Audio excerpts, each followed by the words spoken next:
This is the second of 4 workshops given free of charge by my society, the BPP Legal Awareness Society. And the aim of these workshops is simply to introduce you to some of the more familiar aspects of business management. This will have become apparent across time to your managing consultant associates and partners of your law firm. And these topics aren't covered in the LPC at all. They're not even covered in the TDL. They're not even really covered in the master law. They're covered in great detail in the MBA, which many of you, if not all of you, will not do. And to get a training contract, in fact, it's probably fair to say, it is fair to say, you will not have to do an MBA, even in this tough climate, to get a training contract. So thanks for coming. The time now is about 6:15 on 17th of January 2013. I aim to wind this up by about 7:10. I will take some questions in this informal setting, so please do feel free to ask me anything out there. I won't record the question session, by the way. This is because I intend to put the video on YouTube for general enjoyment, if that's not too strong a word, for people who are interested, particularly law students, interested in finding out about corporate management. But this is the big one. Strategy is very important to all law firms and all your clients. So if you were to pick one of the 4, I think this one probably would come out top. Marketing would come a very close second. I will, by the way, be covering issues briefly in passing in innovation, which is our 3rd workshop. And thanks for coming last week to leadership, if you came, that is. And I hope, having done this workshop on leadership, it will act as a backdrop for what really is the hub of how businesses and corporates function. That is strategy. Now, even if you go into a high street law firm, this will be relevant to you. As you'll understand, the global financial crisis of 2009 has produced considerable economic challenges on the high street, as well as the city firms.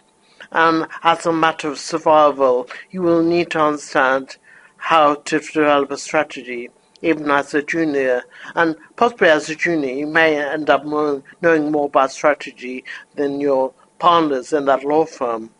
So I hope this is useful. And you've seen this before. That's our Facebook page, and that's our Twitter thread. And the difficulty is nobody really knows what commercial awareness is. This is the second of the 4 workshops, suitable for people who know nothing about business, which is not obviously the case in the City of London. And the topics will include leadership, strategy, innovation, and marketing, in that order, by the way. And the 4 workshops were due to take place last week, today, and next Thursday, and the last one is on the 31st of January. And if you're interested in this, please consider reading up about the other resources I've given you, and if you really seem to be interested in this, consider going on an official commercial awareness workshop if you want to. And they're run by BPP and Bangor University. So in summary, this is our route map of today. I'm going to be talking about, very briefly, not to bore you, but just to set the scene about what strategy is and the difference between strategy and tactics. Now, this may seem like a somewhat trite point to come up with, but for example, Alistair Campbell used to be the Director of Communications for Labour, in case you never heard of him, has written a blog post only this week on why David Cameron has got poor strategy, but really he's not any good at tactics either. And the way tactics run is quite an important thing, because you can't implement a strategy if your tactics are really poorly delivered. And I'll come on to the really big one, which is Michael Porter's 5 Forces. Now, please look him up on the Harvard website. He's head of department at Harvard. He is an incredibly interesting man. Rather, his work is. Please, I recommend, if you can't be bothered to read through his book or his papers, then please do watch his videos on YouTube or read at least his Wikipedia summary. The life cycle of a product is of relevance. If you're offering product, you may be offering a service. If you've been doing the LPC, there's probably something you've binned in the course of your course, and it's about SAS, not SAS, lecture 2 or 3, where there's a little side about commercial awareness. And probably, don't quote me on this, it won't be examined in your BP, but in your BLP. However, it's considered that commercial awareness is a pervasive issue throughout your LPC, so it probably help you to have some commercial awareness in answering that 3-hour paper. But anyway, SWOT and PESTLE are in the handout if you're interested. And in a way, you may be killing 2 birds with 1 stone for having come graciously to this, because actually it's covered in a video for the BLP as well, which you may not have seen, because you may not have considered it important. Anyway, Porter's Diamond is something I hadn't heard of until I did the MBA, and it's literally about how corporations survive when they go abroad. For example, Tata is an Indian car firm that found itself recently in England. Now, you can argue whether Tata could or should have survived in the macroeconomic structure of Britain, England, given that our manufacturing industry is said by some to be relatively poor. In other words, we can't produce steel, and obviously steel is a component of cars, etc. But I'll be giving you an introduction to Michael Porter's Diamond. Ansoff Matrix. Somebody on Twitter said to me today, I've never heard of Ansoff Matrix, a person called @PaddingtonBear. Now, whether @PaddingtonBear is high up in the legal world, I don't know. But Ansoff Matrix is about the sort of growth. In a nutshell, it's all about growth and the products and how they launch, how they mature, how they decline, basic perceptions of products as they progress and companies as they progress. If you've ever heard of a program called Dragon's Den, they're on Twitter @BBC Dragon's Den, unsurprisingly, you'll hear a lot of talk about how people doing pitches want to be first on the market. And I'll be talking briefly at about 7 o'clock, I would imagine, about the issues about being first on the market. And that is actually a very relevant issue, particularly if you're an entrepreneur. And it would be rather invidious of me not to do a lecture talk for the Legal Advice Society without actually mentioning at least competition law. If you do the LPC, you will do 2 lectures and SASs on competition law as part of commercial law and intellectual property elective. You obviously will have done some competition law on the GDL in the European Union module, so I'm not going to talk about it. You'll be pleased to know. But we'll be talking about corporate social responsibility. In other words, how corporates function as citizens themselves in society. Now, you remember Salomon about the corporate being a separate entity. I, in fact, came up with an issue about the psychopathy of some corporates. And you remember last week I did indeed talk about toxic corporate cultures, for example, Enron. And finally, at about 7:05, as we reach the runway at the end of quite a whistle-stop tour of strategy, I'll be talking about creating shared value, which is another creation of Michael Porter and Kramer at Harvard. So this is where I intend to start the art of war. All men can see these tactics whereby I conquer, but what none can see is the strategy out of which victory is evolved. Sun Tzu. And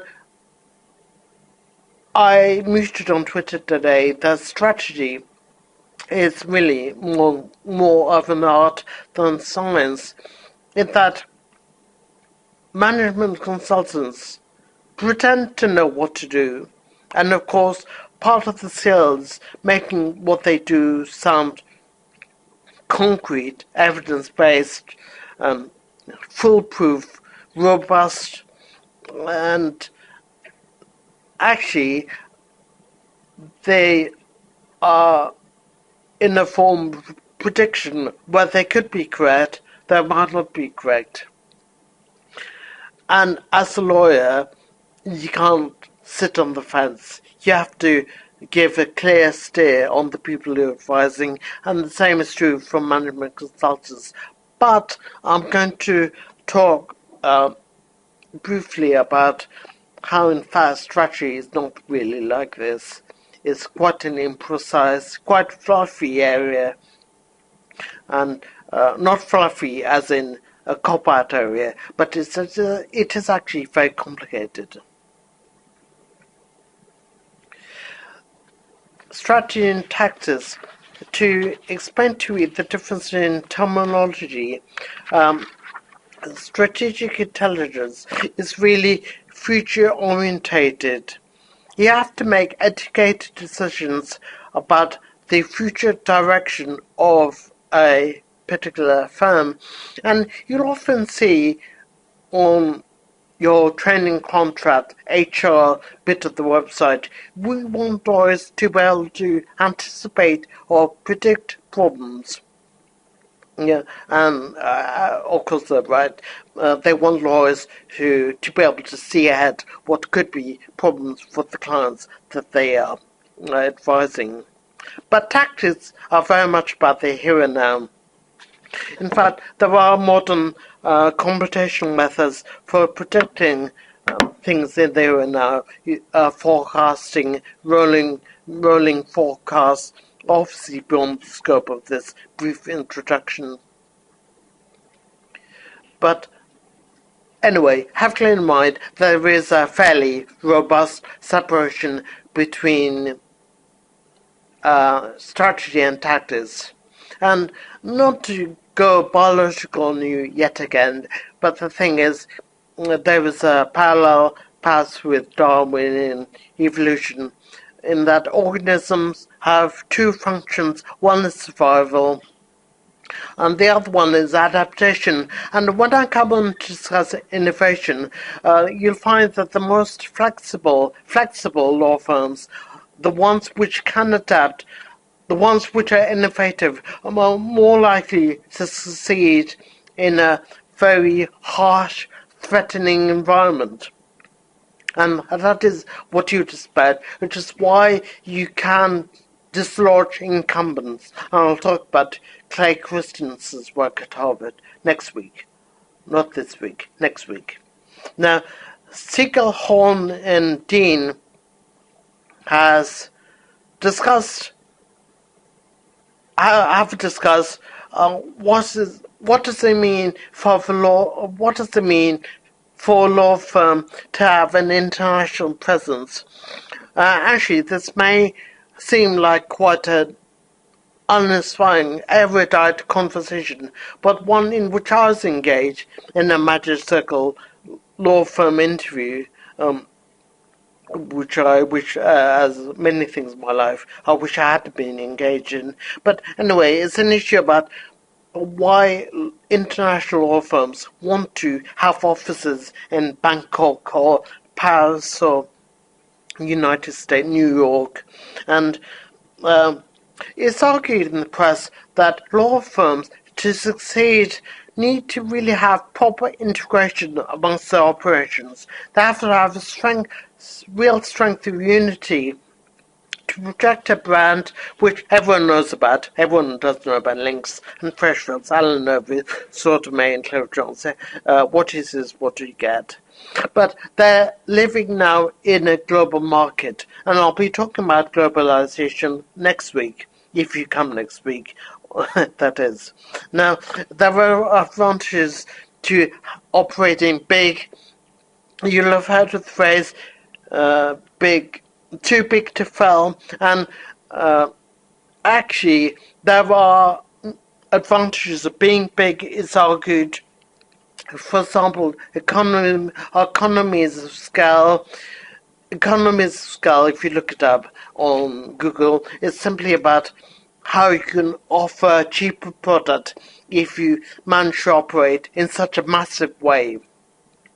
And you see this with legal education providers, law firms, Coca-Cola, Pepsi, that operate in such a huge scale means that they can buy in bulk, and that means their processing is cheap, and therefore their offering is cheaper.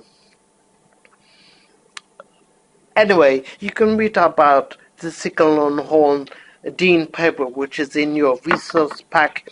If you have received one from me, you will see that paper. And you'll also see a paper about whether it's possible to have a law firm like a budget airline. And obviously a strategy of budget airline is somewhat different from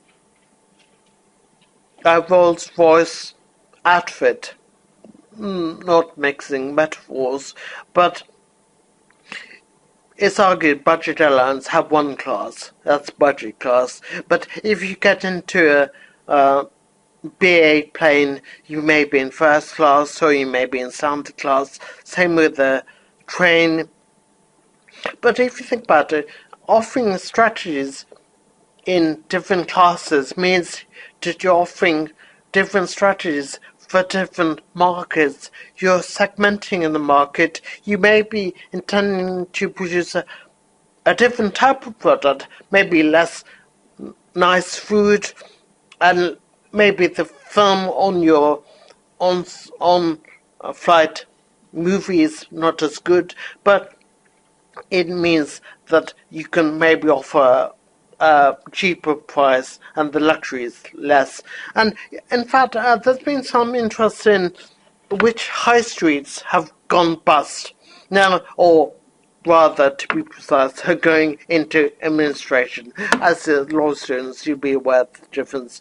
But for example, HFV or Comet have been experiencing difficulties. On the other hand, Burberry has done really well. Now, they're at a different market, and maybe their strategy, definitely their strategy for luxury will be different from the strategy for HMV, and the strategy for HMV compared to iTunes is different, obviously, because one of the criticisms of HMV is people have jokingly called it the showroom for iTunes, in the same way a bookshop is a showroom for Amazon. And people are opting to buy their product from a different place. Amazon and iTunes, by the way, are a good example of economies of scale, where their overheads are quite low for cloud computing. In other words, the infrastructure of the cost of the offering is quite cheap compared to bookshops such as Waterstones in Gow Street, which obviously has rental overheads and their pricing structure is different. So actually, you consider it's useful, whatever market you're in, to segment it and to think about how strategy has to be appropriate for the market you're addressing. So here's the big one, Porter, Michael Porter's Five Forces. Head of Harvard, great man, and here's a rather naughty picture I downloaded of Google Images about his model. And you see it has there, converging on the central circle of competitive rivalry, you'll see supplier power, threat of new entry, buyer power, and threat of substitution. And please go away and read about this in depth. You'll find the main book on competitive advantage was published in the 80s. There have been probably hundreds of publications using it in various sectors. It really comes out of the motor car industry of the USA, so you can argue to what extent is it actually useful for discussing anything other than the motor car industry of the USA. But park away that point. It is useful, and in the model, simply the prongs as follows. Supplier power. How easy is it for suppliers to drive up prices? If they have a lot of power, they can charge what they want. And you can see this problem with oligopolies, such as electricity, or even, dare I say it, college law and PPP, where it may be that in a tight market they can really offer the LPC at whatever price they want to within certain constraints. The threat of new entry. To what extent is it possible to enter the new market at all? Now, for example, it's quite easy, relatively, to get a domain name of GoDaddy or somewhere and set up a new website, set up a new e-commerce firm. In the NHS, due to the liberalising of the market there, the Health and Social Care Act, there's something called any qualified provider, which will be akin to the NHS hospital, a private supplier health services. ABS, not automated braking systems, but as you know, in the high street of alternative business structures, like review law, new entrants in the market, it is argued, can drive down prices whilst improving quality through competition. That is the ethos, and please do go away and look at it if you're interested. Buyer power. How easy is it for buyers to dictate prices?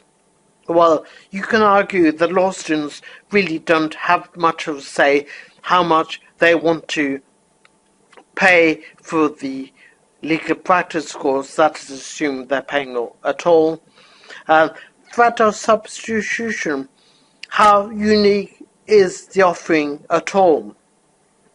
Like, for example, taste the difference. Well, the point is you can't taste the difference, otherwise you'd be buying it cheaper from somewhere else. But you see the point. How unique is the a product or service you're offering? And the thing is, it's considered by Merkelport quite a elegant model, perhaps, that these four factors converge on competition. And you'll meet the raison d'etre of competition, whether you're a law firm or whether your client is for profitability. But the criticism, thus, it tends to estimate macro analysis. In other words, it does not take account of the fact there are segments in the economy, as I've explained.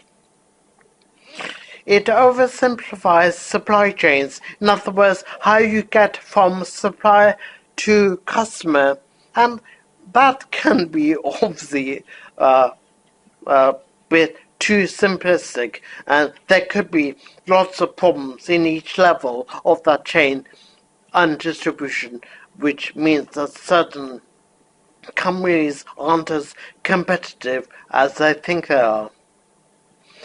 It tends to gloss over management failures in quite a weird way, and it needs clearly defined industries. But you can see that for more fluid industries like e-commerce, this may not be that appropriate. In other words, Porter really does demand that these, not him, the moral, does demand that these industries are quite clearly defined. And many people, it's argued, believe that the model is somewhat overbranded itself. It's impossible to do an MBA without ever having heard of Michael Porter's model. This could be, ironically, due to lack of competition itself, but the brand loyalty of the model maybe means that people gloss over the problems with it a bit too much. So I'm now going to move on to product lifestyle, and it's considered, again, yet another naughty simplistic curve, where you can see on the x-axis introduction growth, maturity incline, and you can make up number of units sold on the y-axis. And if you see the black line, first of all, interaction is where you're dipping your toes in the water, R&D, research and development, and you're launching a product. Growth is obviously the next big step, where you're trying to increase the number of cells that you are producing. And this depends on operational demands, like the supply chain and the distribution channels. Maturity, you can see it's only natural that products die like human beings die, perhaps. But this way you see a rate in decrease of the rate in growth. And decline is where companies are thinking about chucking it all in, unless they want to diversify the product, and I'll come on to that later regarding Ansoff. And the blue line is extension strategies, where they're sort of trying to resuscitate a patient which has maybe had a cardiac arrest, and that downward line is meant to show decline. But extension strategies might include advertising, blitzing it with 20 adverts a night during X Factor or something. Price reduction, trying to make take advantage of the supply-demand curve so that you can induce people to buy your stuff because it's cheaper. Adding value, in other words, making your product intrinsically more attractive, like adding the top state-of-the-art camera to your smartphone. Introducing new markets. Now I'll be talking about the really big issue about market entry next week. And you can see how naughty the term is, commercial vendors. Because if you're just relying on a vague understanding of commercial vendors, you wouldn't understand the beauty and intricacies and wonders of actual business management. What makes BPP want to go into Africa, for example, to sell English law to people in Africa? What will make college law supported by their private equity investors going to Southeast Asia and think about internationalizing college law products on as they're called college, the college of something, but the College of Law University. I'm sorry to people at College Law if you're listening on YouTube. Pestle. Now, Pestle is yet another tool, but before I talk about it, P is political, economic, social, technological, environmental, legal, in case you've never heard of Pestle, and why should you have heard of it, is not covered in the GDL or the main of the LPC, but the thing is trying to analyze a firm at a particular snapshot, and it's like you're looking at a living organism and just seeing a still photo of them and trying to make some conclusions on a still picture of them. But actually, a corporation like a human being is a dynamic entity. But that said, the the handout and this slide does indicate some of the factors in each of the compartments of Pestle. I'm not going to read them out to you. You'll be very relieved to know. But here are the political and economic factors. For example, in this country, it's considered we're about to enter a triple dip. Not just get it with a double dip. This current government is looking to seek for a triple dip. And inflation has been going down. Cynics like me would argue it's been artifact of poor growth, but that said, an understanding of GDP, interest rates, inflation, unemployment, we have now a maximum employment rate, although if you read Shiv Malik's article in The Guardian last Friday, you realize this is an artifact, perhaps, of how the ONS have been doing their figures of late. But anyway, that said, it's really interesting. You see lawyers reading Financial Times, and you'll think some of them are doing it for show, but some of them are actually genuinely interested in the macroeconomic environment of this country, because it affects their profitability. And social factors are important. Technological factors. For example, I'll give you a rather facile example. China is a massive market, part of the BRIC countries, Brazil, Russia, India, China.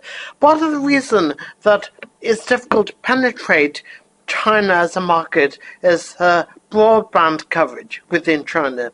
And in other words, it's hard to get Wi-Fi in a rural village in China. So even if the College Law or any other entity wish to do broadband education of a Chinese village about rule law or something, they would have trouble because the technological infrastructure is not there.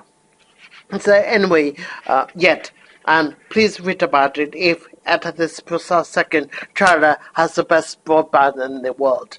But I don't think it does in certain areas, to my knowledge. And the E and the L, environmental factors, obviously countries think about going green, and customers like it if you go green. There's arm of marketing called greenwashing, where you see that some companies made some rather fraudulent claims about how green they are. And legal factors, I was discussing only today about employment legislation and the purpose of the company, and there's a bit of overlap here with political factors. Here's another creation of Michael Porter. Good things come in threes, and here's the second one, the diamond. Now, you see that in the diamond there are obviously four bits to it. A diamond as in tetrahedron, but park that aside.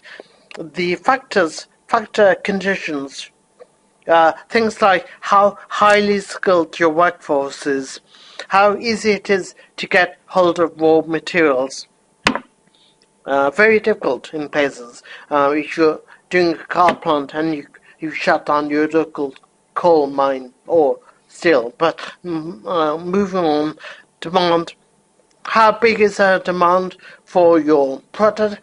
Is argued, for example, in Japan, they have a massive affinity for technology and luxury, by the way. That's why Burberry did well. But anyway, demand conditions are very interesting too. Related industries, like it's argued that the Italian shoes industry went crazy because their fashion industry is so strong. And also, similar arguments have been done for mobile phones in Scandinavia. And some of the law firms will have as a client O2, aka Telefonica, and they will have their own international strategy based on how well supported they are in particular jurisdictions. And organization.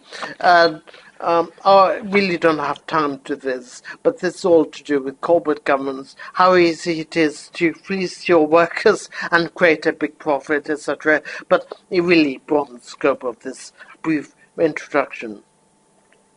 So, SWOT. Sorry this is so fast, but I can hardly contain my sermon about having to do so much in such little time. But certainly in the course of your career, you'll come across SWOT, strengths, weaknesses, opportunities and threats. Invented by the great Albert Humphrey, if you're interested. And this people tend to produce very long lists about things which are strengths, weaknesses, or opportunities, threats. Try not to produce an overly long list. In this case, less is more. Because if you produce a highly focused list, your list is going to be better, it's argued. But anyway, you can read for yourself.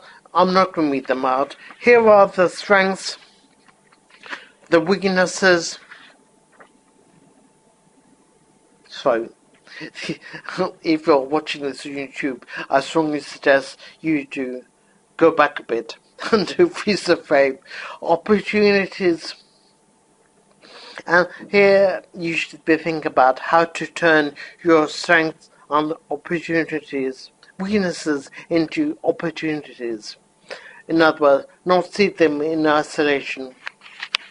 And finally, threats. If you're wondering what a bad debt is, you will do bad debts in business accounts in your BLP module. That's something to look forward to. And the good news is probably only going to be 1 or 2 marks in the whole BLP assessment if you get really fed up with it. Anyway, that is first looking at the company and trying to have a good look at how it's functioning. But these are the proposed disadvantages, of which are quite a few. Kuhlman and Ronan have done, in my opinion, quite a good review on the problems with it, and you see that the lists tend to be too long. I've mentioned that. There's no consistent way in which people have agreed the best way to come up with the list in the first place, which is a bit of an operational issue. The causality between strengths and weaknesses can be unclear, and the issue I've tried to emphasize all along that the SWOT is a snapshot. You could hit lucky that you've taken a snapshot which accurately reflects the company at that particular time. I actually lied. I'll come on to the third Porter thing, but this really is another Michael Porter invention. So this is 2B, value chains. Value chains are all about how you create and deliver your product. And the 3 steps in it are that you're meant to firstly break down the organization and break down your market. The second thing is think about how you can add value at each stage. This could be making your offering more elegant, like as a smartphone example, or doing it for cheaper. Obviously, do not confuse costs with value. That's a separate economic argument. And 3 strategies akin to Porter earlier about how you can make each process more competitive in the first place. So you can see how this is all beginning perhaps to make sense. And here are the support activities: procurement, HR, technology and infrastructure. And the aim of all these activities is to improve the effectiveness and efficiency of your organization. A different side argument is to the extent to which you can outsource this, but forget that. You'll realize that goal of this government is, as they say it is a goal, I'm not making a political point, but it's on their website. Francis Ward would like to outsource many functions within the public sector into the private sector. And for management consultants, this is obviously manna from heaven because it's a very interesting subject. I'm going to now discuss the unsolved matrix. This is all about growth, and the 4 main headings are market penetration, market development, product development, and diversification. That's, by the way, a last resort. That's really when a company is a bit moribund and really not going anywhere. It's really in the declined part of the curve. But market penetration is all about increasing market share, growing your market development. You might think about new markets in maybe new geography, new distribution markets, going onto the internet as opposed to physically in the stores.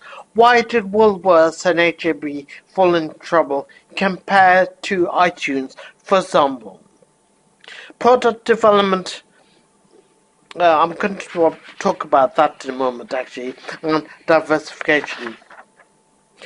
Bounded rationality is quite an interesting thing I want to bring up, and the reason I want to bring it up is that it really is outside the scope of everything you do in law. But it is interesting. My own PhD was in how the brain works, and suddenly we as human beings have 1,000 billion neurons, and you wonder how on earth do we make decisions at all? Is it possible we can compute tens and billions of differential equations and solve them in time to produce an answer? The answer is probably no. But Herbert Simon is the founder of this field called bounded rationality.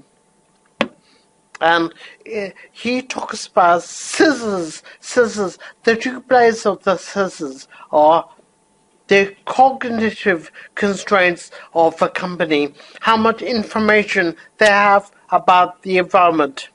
And the second arm of the scissors are the features of the environment. And it's all about making rational choices. Rational means perfect decisions and strategy given the information that you're given. But of course you'll know that a lot of the time the information you're given is faulty, inaccurate, corrupted with too much PR, etc. And Kahneman, in case you haven't heard of him, he won the Nobel Prize for Economics in 2002. He, in fact, came from a psychology background, but his PhD on research career loss aversion and decision-making in economic markets is truly a seminal piece of work. And there's a phrase from Simon which says the emergence of simplicity from complexity. In other words, it is a gift for strategists to see emerging trends and to somehow make a picture of something out of the information they're given. First mover advantage. The definition of this is a firm's ability to be better off than its competitors as a result of being the first to enter a market. And you in fact see people appearing on Dragon's Den talking about they have a patent pending, which is of course meaningless to the dragons because you either have a patent or not. But you'll see some running joke about how the dragons hate the phrase patent pending. And here are the advantages of moving into market. There's a brilliant review by Suarez and Lanzola in 2005, I think, or 6, in Harvard Business Review. But there are arguments that often you're better off not being the first mover at all. And strategists would be quite keen to point out there have been some pioneers who've done really badly, in fact. And late entrants can often be very successful. It won't have escaped you that Kodak have... look up what has happened to Kodak. But certainly they're not doing well. And things like Instagram have taken over the market, and you can discuss to what extent Kodak in cameras, Xerox in photocopiers, and Apple in computers have been able to retain their first move advantage. And of course Apple have diversified. They've now gone into the iPad and the iPad mini, etc. So it's a very complicated debate, but I don't want to tell you about it really. I just want to introduce you to the issue of first mover advantage. And actually it's about how corporates can move in and make a killing. And that, of course, will be a skill to profitability. And Suarez does talk about these 4 different sectors of the market and the nature of the company as a matter of predicting what type of market and what type of outcome is most likely.